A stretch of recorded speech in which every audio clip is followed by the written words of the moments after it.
أعوذ بالله من الشيطان الرجيم. بسم الله الرحمن الرحيم. ولقد أرسلنا نوحا وإبراهيم وجعلنا في ذريتهما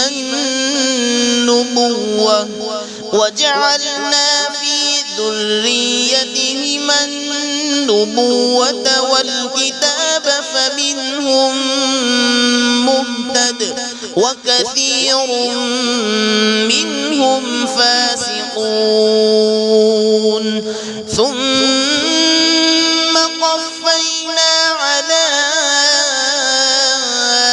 آثارهم برسلنا وقفينا بعيسى ابن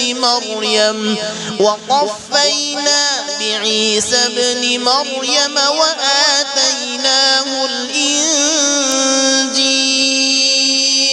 وجعلنا في قلوب الذين اتبعوه رأفة ورهبانية ابتدعوها ما كتبناها عليهم إلا ابتغاء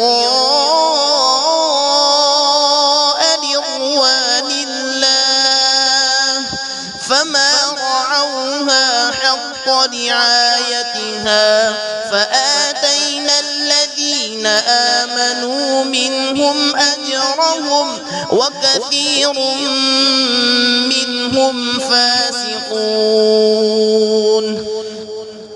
يا أيها الذين آمنوا اتقوا الله وآمنوا برسوله يؤتكم كفلين من رحمته ويجعل لكم نورا تمشون به ويغفر لكم والله غفور رحيم.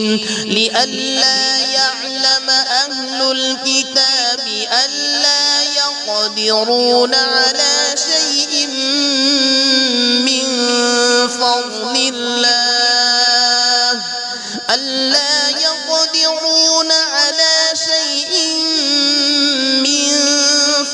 الله وأن الفضل بيد الله يؤتيه من يشاء والله ذو الفضل العظيم. صدق الله العظيم.